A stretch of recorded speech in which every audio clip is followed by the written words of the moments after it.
¿Qué tal? Como todos los martes a las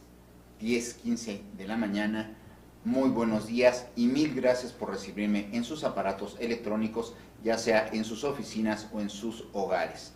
Y pues ya se está acabando el año. La verdad, ha sido un año en el que hemos tenido una ambivalencia de caracteres, de manifestaciones, de reacciones, y lo que deseamos en la familia BPA es su bienestar, es que escuche, es que motiven y motívense para ser mejores cada día y no perder la esperanza. Ya vendrán tiempos mejores en los que todos estaremos saludándonos como antes. Pues bien, el programa de hoy se refiere a el derecho a la inviolabilidad de los correos y comunicaciones de carácter electrónico, aunque su antecedente era precisamente la inviolabilidad de los correos gráficos, de los correos de antes, los telegramas, las cartas, que tienen el mismo principio, pero aquí ya interviene precisamente la ciencia. Ahora bien, vamos a analizar todos aquellos derechos y todas aquellas situaciones que analizó la Corte en el amparo directo en revisión 1621/2010. Y pues bien, como en todas las exposiciones, ¿cuál es el caso en concreto que sentenció, estudió y derivaron muchos derechos de los cuales vamos a exponer en este programa por parte de la Suprema Corte de Justicia? Pues bien, la exposición del caso es que en el Estado de México, una persona del sexo masculino, es decir, el esposo, contrata los servicios de un notario, más bien de una notaria pública en el Estado de México, y a lujo de detalle, esta hace anotaciones en esa fe de hecho, levanta el acta circunstanciada notarial y entran primero, abren la puerta de la casa, entran a la casa, llegan a la computadora propiedad, es muy importante, del esposo, abren la computadora, prenden la computadora y después de abrir las ventanas correspondientes llegan a la página donde se encuentran los correos electrónicos. Él da una clave en el que supuestamente es la clave de acceso al correo electrónico de la esposa y empieza a imprimir 300 correos electrónicos que revelan en cuanto a su contenido infidelidades, injurias y situaciones que comprometen al matrimonio. Pues bien, una vez impresos, la notario público los acompaña y los hace suyos en el acta circunstanciada, expide el testimonio respectivo y es el documento base de la acción en ese entonces de un divorcio necesario en el que el esposo demanda a la señora no solo el divorcio, el desvínculo matrimonial, sino que además por el contenido de las comunicaciones, la pérdida de la patria potestad y custodia de los menores en ese entonces de edad. Pues bien, ya que se encuentra desglosado, se lleva a cabo el procedimiento en primera instancia en un juzgado de lo familiar en Tlalnepantla, Estado de México, y el juez de lo familiar declara improcedente la vía de divorcio por las causales que acabo de mencionar, tanto el adulterio como las injurias graves, porque estima que no llegó a aprobarse la acción a pesar de que se vincularon precisamente los documentos que acabamos de escribir, el acta notarial junto con los 300 correos, sino que además menciona el juez de primera instancia que las pruebas psicológicas rendidas y desahogadas en el procedimiento, si bien es cierto, analizaban el contenido de cada uno de los correos y daban como resultado la injuria o la causal suficiente para el divorcio, no es menos cierto que el juez dijo no se probó la identidad, no se llegó a probar precisamente el origen en el cual el esposo pudo haber accedido a la llave electrónica que abriera el correo electrónico precisamente de su esposa y no se encontró el permiso para realizarlo. Entonces, a pesar de que las autoridades son las que violan los preceptos constitucionales en sus actos, este es un caso de excepción. Es un caso de excepción porque aquí los particulares tenemos que respetar precisamente los derechos de los demás particulares. Y ahorita vamos a ahondar en el caso en concreto. Hay un recurso de apelación que interpone el mismo inconforme al no haber sido comprobada su causal de divorcio. La segunda instancia confirma en todas y cada una de sus partes la sentencia de primera instancia y nos vamos al juicio de amparo directo, en el que el tribunal colegiado en materia civil del segundo circuito con residencia en Toluca señala con claridad que, si bien es cierto no llegó a aprobarse la causal de adulterio, sí se llega por el contenido de los mensajes advinculado con las pruebas psicológicas, sobre todo la prueba psicológica en psicología con el perito tercero en discordia, que el contenido de un mensaje en especial no solo era injurioso, sino que rebasaba el respeto hacia la investidura del esposo y hacia el propio matrimonio. Lo calificó como lujurioso, lo calificó como de infidelidad absoluta. Es decir, siento desde un punto de vista jurídico que hubo un retroceso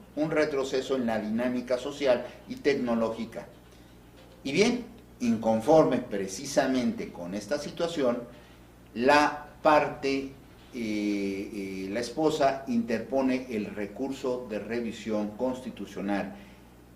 ante la Suprema Corte de Justicia, quien absorbe a través de la primera sala de la Corte el asunto, lo revisa y el resultado es que señala que hay una violación al artículo 16 constitucional, en tratándose precisamente del respeto que debe de guardarse a las comunicaciones. Y aquí precisamente, a pesar de que solo las autoridades son aquellas que tienen que respetar como actos de autoridad los preceptos constitucionales para emitir un acto, no es menos cierto que precisamente se toma en consideración, o toma nuestra Suprema Corte de Justicia, un criterio de la Suprema Corte de Justicia de Alemania, y señala que la vigencia de todos los derechos fundamentales, sobre todo los derechos convencionales, aquellos que armonizan la convivencia humana entre los particulares deben de respetar los derechos humanos, y este es uno de ellos que por la armonización y la convivencia, los particulares tienen que respetar para armonizar la convivencia y pues la asistencia entre ellos. Y no fue así. Aquí lo que se critica no es tanto el contenido de las comunicaciones, porque vamos a suponer, aquí la finalidad absoluta era encontrar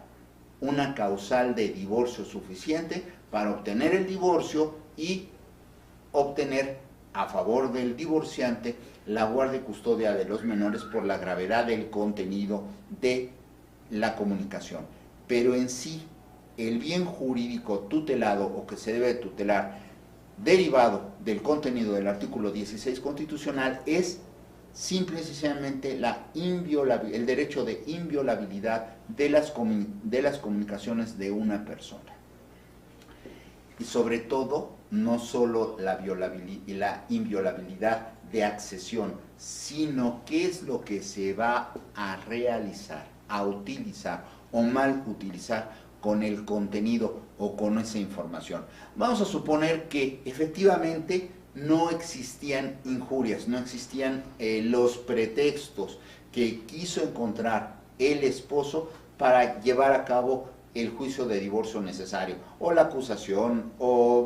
ya estamos hablando de que nuestro sistema jurídico mexicano, sobre todo en el Estado de México, en el Distrito Federal y en la mayoría o en la totalidad de todas las entidades federativas de la República Mexicana, estamos hablando de divorcios incausados. Vamos a suponer otra cosa, entre contratantes. Oye, fíjate que sutanito, la finalidad que tiene en el contrato es tal, y violan precisamente su derecho a la información en los términos citados en la manera que ustedes quieran.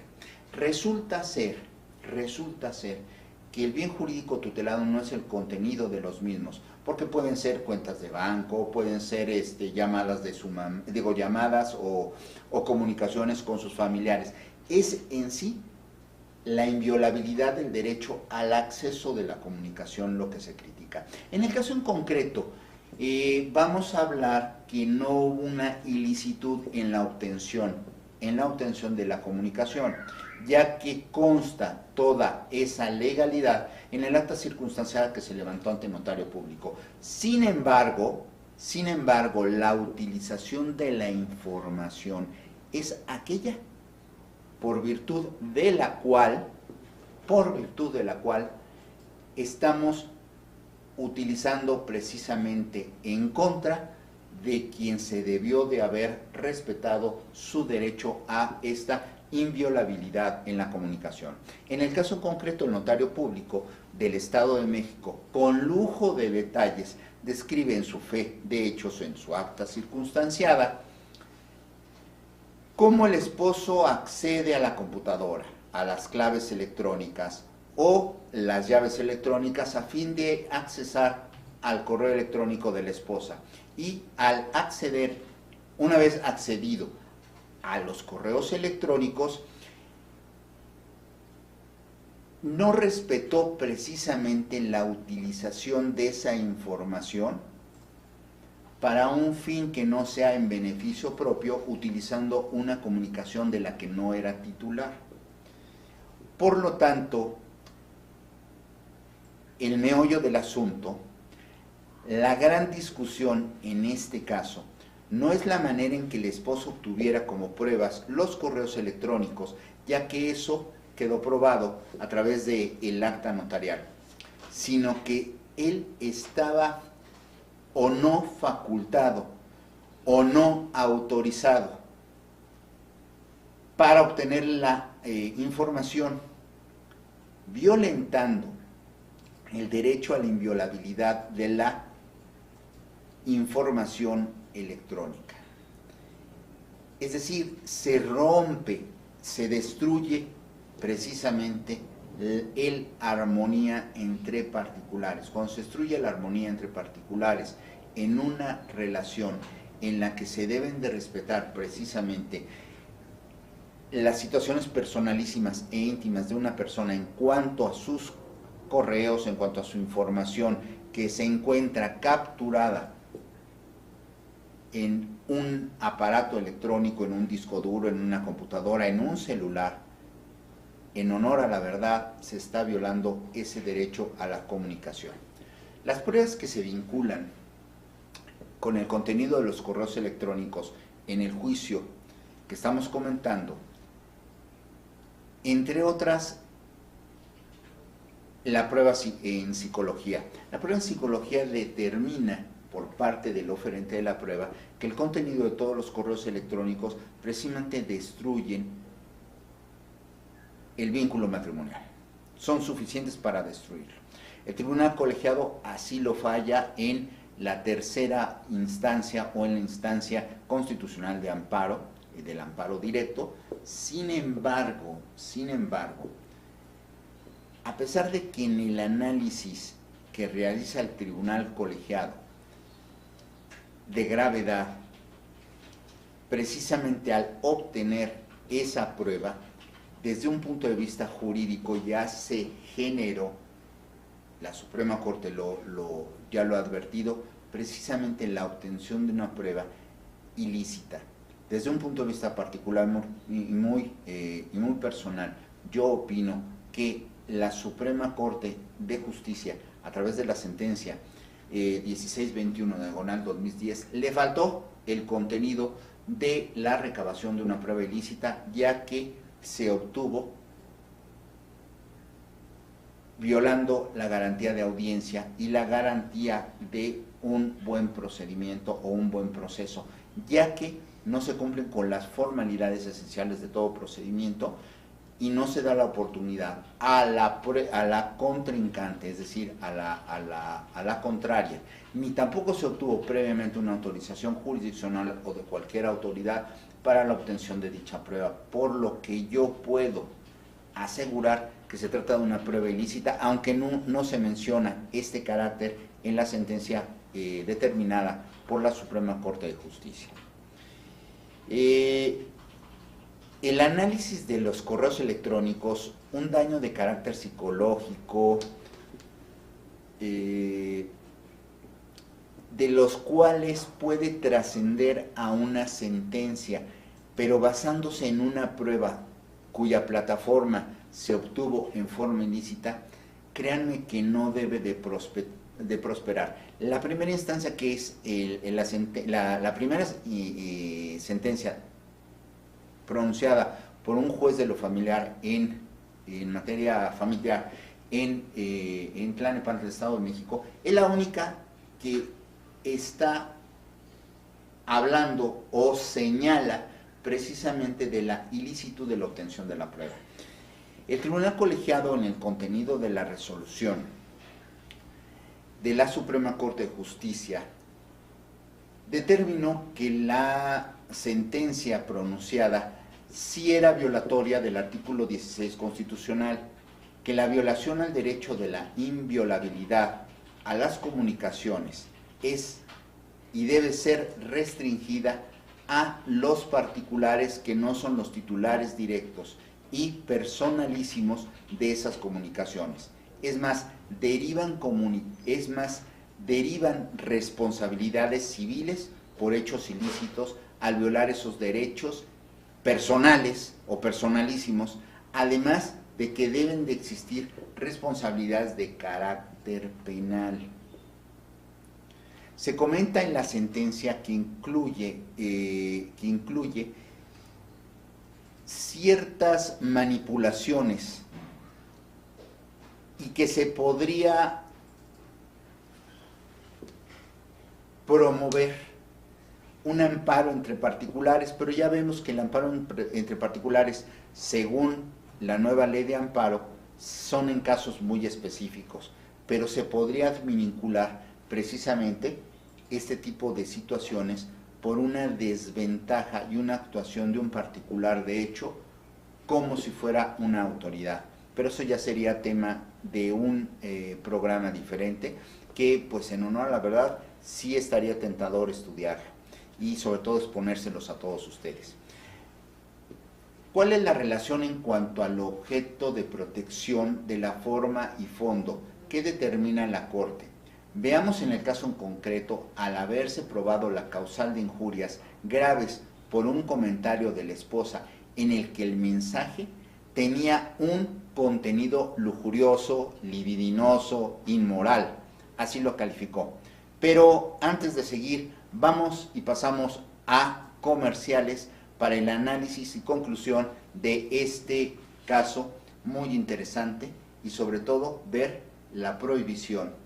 por parte de terceros al acceso a nuestra información. Muchas gracias.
Regresamos.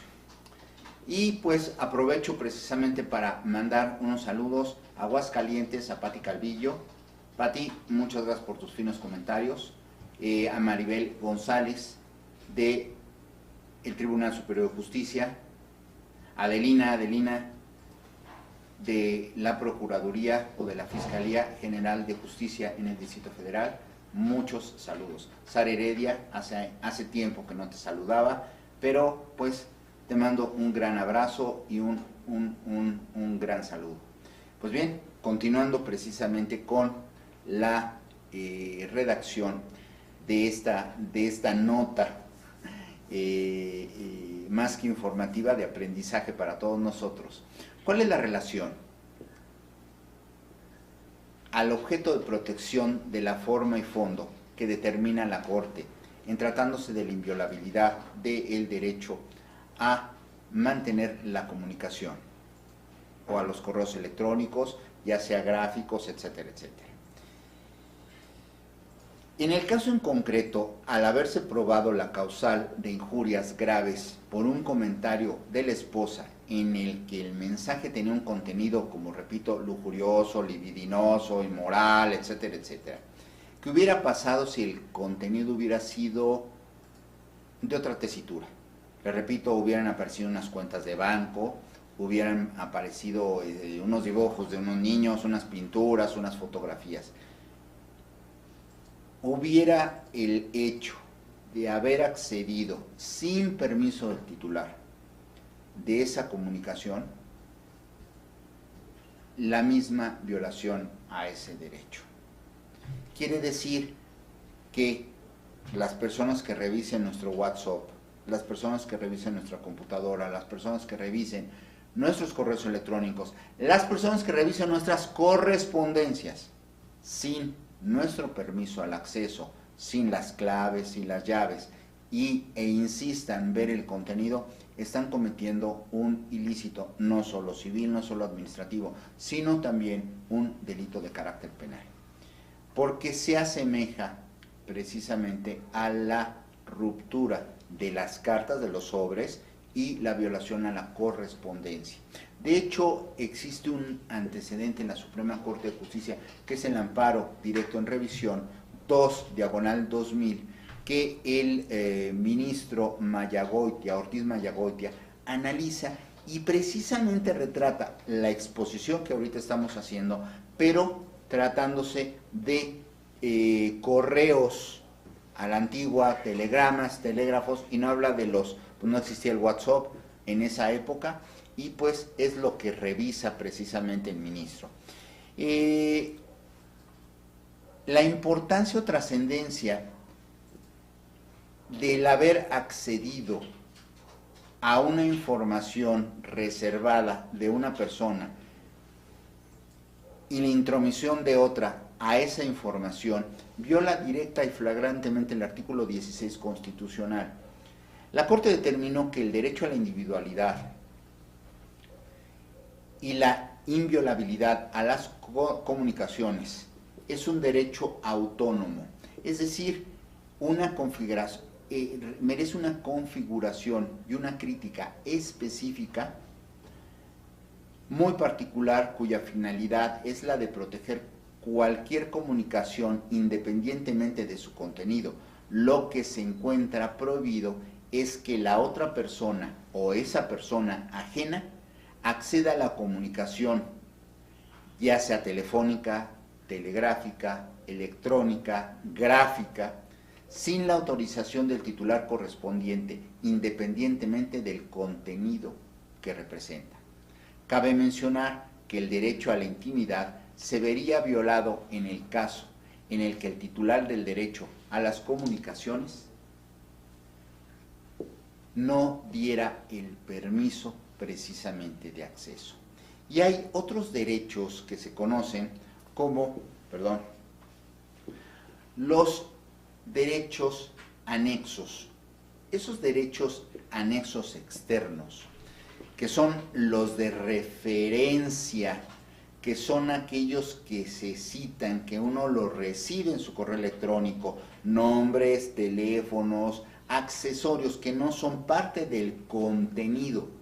directo de la comunicación que se ve violada, también representan, aunque sea una violación indirecta, a los titulares fundamentales. Es decir, los famosos datos externos. Los datos externos son aquellos que se encuentran anexos a la comunicación, ya sea una información HTTP, ya sea un SMS, ya sea un teléfono, ya sea una página web, ya sea una cita, ya sea otra persona que se ve involucrada en la comunicación. Esos derechos, a pesar de que son indirectos de la comunicación que se está violando, también resultan indirecta y directamente violados dependiendo de la malutilización que haga la persona que accede a las comunicaciones. Pues bien, lo que la Suprema Corte de Justicia resolvió es precisamente la ilicitud de la obtención de las comunicaciones a través de la violación del derecho a la inviolabilidad de los correos electrónicos y de cualquier información de la que los titulares no dan el permiso a ese acceso, independientemente del contenido. Pues bien, la próxima semana estamos preparando un tema, pues créanme lo que bastante importante. Este tema que es tan importante es el matrimonio, el concubinato y el derecho que tienen los amantes. Es algo